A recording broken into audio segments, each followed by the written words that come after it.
So what if the key to financial peace isn't actually found in some complicated spreadsheet, but in your mindset?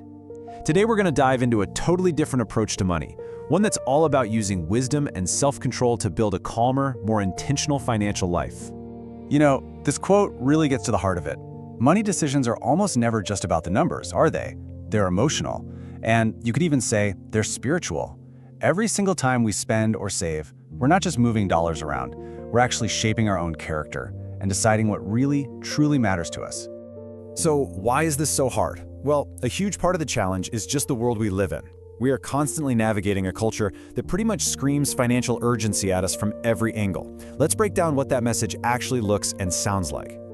This is the constant drumbeat of our culture, isn't it? It's a message that pushes immediate gratification at every single turn. Enjoy now, worry later. You need the new upgrade. Spending will make you feel better.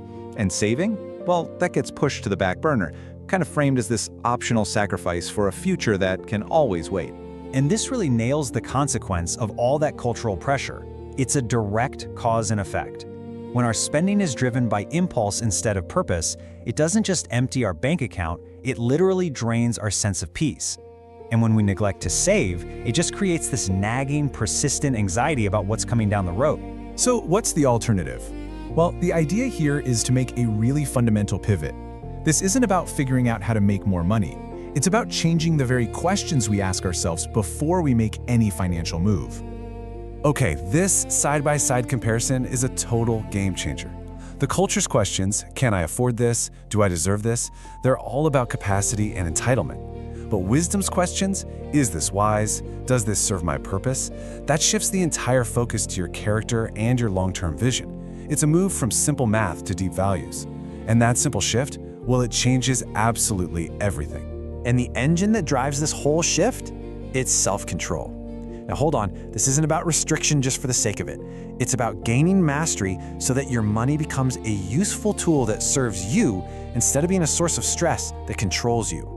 This all starts by completely reframing how we think about saving. It's not an act of fear, hoarding money because you're scared of the future. Instead, think of it as an act of foresight and responsibility. It's a proactive, positive step to care for your future self. And the same exact thing goes for restraint. This is not about depriving yourself of all pleasure. Not at all. It's about rejecting excess that doesn't actually have a purpose. It's about making sure your spending aligns with your deeper values so the things you buy actually contribute to your life instead of just cluttering it up. Now, we get to the absolute core of the problem for so many of us. For a lot of people, the trap isn't really a lack of money, it's impulse. It's those decisions we make in fleeting emotional moments. Boredom, stress, even excitement that can totally derail our long-term goals. The solution offered is a simple but, man, is it a profound practice. The wise pause. Before you click buy, just stop. That's step 1. Pause. Halt the impulse.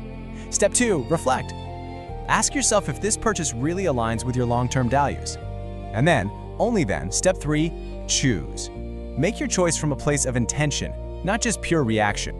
This is where it all begins. Every single time you pause, every time you make a conscious choice instead of an impulsive one, you're laying a brick. It might feel small, maybe even insignificant in that one moment, but those small decisions, when you repeat them over and over, they become habits. And those habits, they create the entire trajectory of your financial life.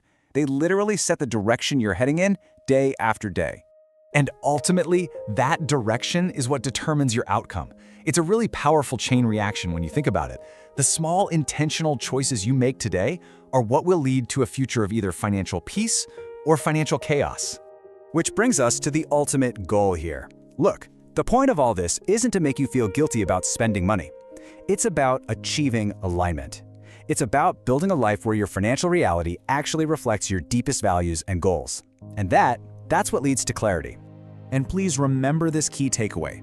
It is not about having a perfect budget or never making a single mistake. It's about consistency. Consistency, when it's practiced quietly over time, produces a kind of stability that no sudden lottery win ever could. That small, steady effort is the real secret. So we'll leave you with this one question to think about. Take a real, honest look at your own financial life. Are your habits building more chaos, or are they creating clarity? The beautiful thing is, the power to decide which path you're on, that's entirely yours. and it starts with your very next choice.